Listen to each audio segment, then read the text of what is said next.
Hoje vamos contar a história de um dos maiores rappers brasileiro. Mas antes, deixe o seu like e se inscreva em nosso canal. Mauro Matheus dos Santos, mais conhecido pelo seu nome artístico Sabotage, foi um rapper, cantor, compositor e ator brasileiro. Mauro, pai de 2 filhos, nasceu na zona sul de São Paulo, onde depois de ter sido assaltante e gerente do tráfico, encontrou a saída no rap, entrando na música e percebendo seu verdadeiro dom. A origem do apelido Sabotage deu-se por estar sempre conseguindo burlar as leis com tremendo êxito, como entrar em bailes, festas e boates sem permissões, e saindo ileso de inúmeras confusões. Considerado uma lenda na Zona Sul, ele inspirou vários rappers, como Rossi, Pavilhão 9, além de ter ensinado Paulo Miklos como ser um digno malandro no filme O Invasor, de Beto Brant, com quem escreveu até uma música. No ano 2000, Sabotage lançou seu álbum de estreia, Rap é Compromisso, e durante sua carreira participou de vários CDs, com RZO, SP Funk e outros. Em 2016, 13 anos após a sua morte, o álbum que leva o mesmo nome do cantor foi lançado no serviço de streaming Spotify. Nele estão diversas canções feitas na semana em que o rapper foi assassinado. Também fez parte de 2 filmes, o já citado O Invasor e o premiado Carandiru, além de ter recebido vários prêmios, como Personalidade, Revelação e outros no UTUS, o grande festival de premiação de rap no Brasil. Vale ressaltar que Sabotage era o próprio compositor e cantor de suas músicas. Em toda a sua carreira, compôs dezenas de trabalhos e alguns deles se tornaram uma espécie de hino para jovens da periferia. Para muitos, Sabotage é uma rica expressão da constante luta que o pobre enfrenta diariamente para viver dignamente, e isso fez com que vários outros artistas usassem suas obras como samples, colagens e scratches de seus trabalhos. Quando era bandido, se via naquela música O Meu Guri, de Chico Buarque, e se imaginava cantando. Em 1985 ele escreveu uma música e ensaiou, mas só para ele mesmo, e usava o solo de uma música de Léo Jaime para cantar a sua rima em cima. Ouvia África Bambata e Barry White.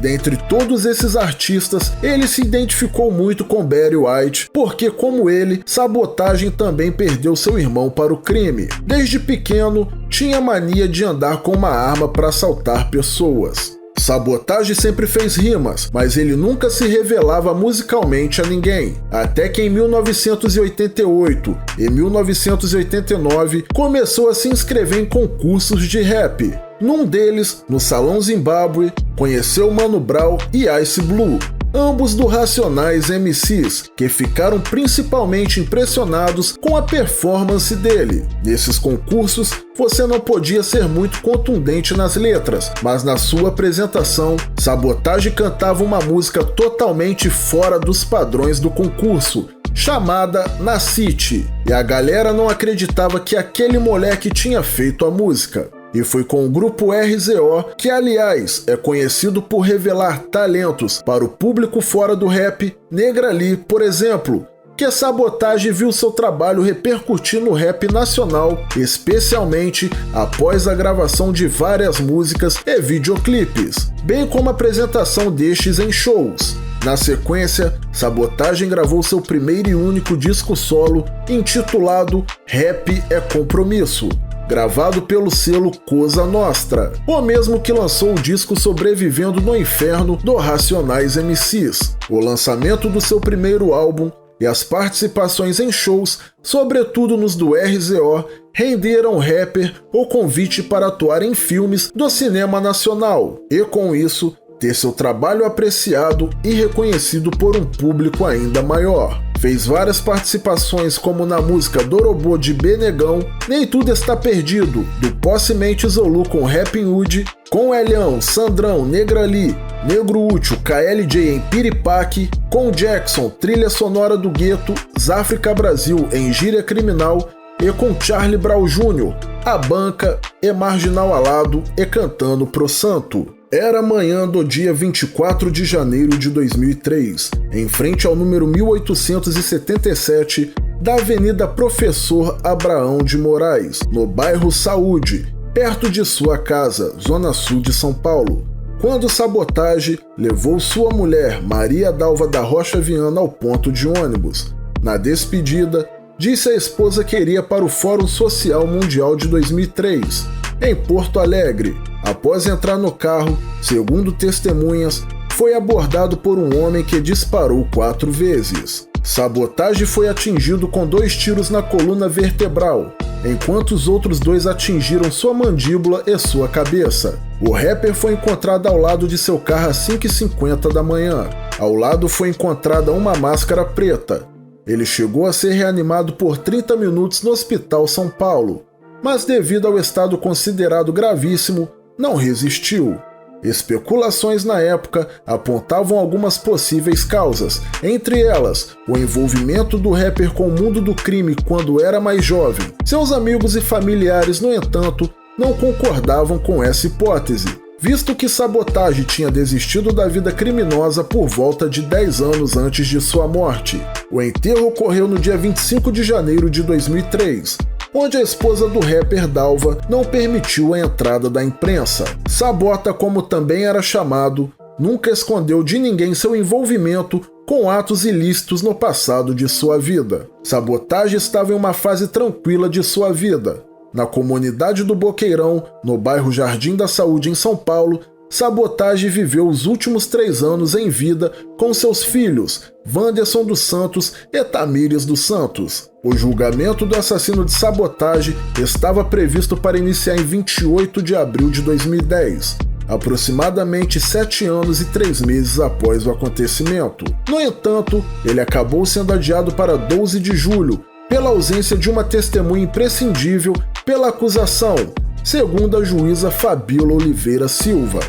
O processo foi reiniciado na data prevista e o julgamento durou 2 dias, com o então suspeito Sirlei Menezes da Silva defendendo-se das acusações, negando que tenha sido ele o causador da morte de Sabotage e colocando por sua vez a culpa no primeiro comando da capital, o PCC. A defesa questionou as provas e a conduta da polícia no inquérito, obtendo como réplica a acusação de que Sirlei teria feito uma festa para comemorar o assassinato do inimigo.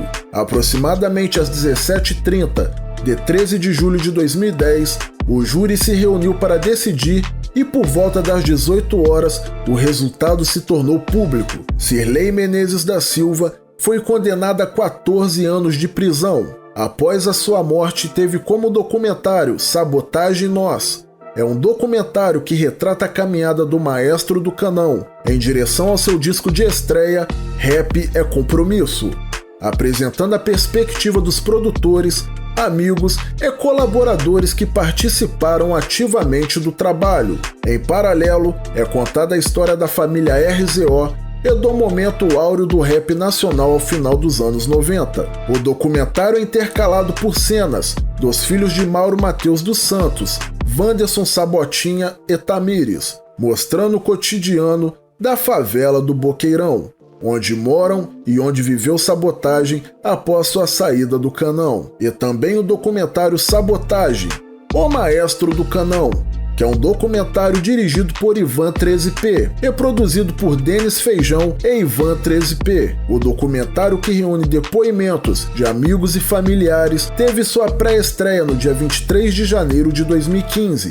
e entrou em exibição nos cinemas no dia 5 de março de 2015. Tem 1 hora e 50 minutos de duração e nomes de famosos no seu elenco, como o rapper Taíde, o músico Paulo Miklos e o ator Ailton Graça. Se você gostou desse vídeo, deixe o seu like. Se ainda não é inscrito em nosso canal, se inscreva e ative o sininho para você ver outras histórias, assim como do rapper Sabotage. Até o próximo vídeo e valeu, tamo junto!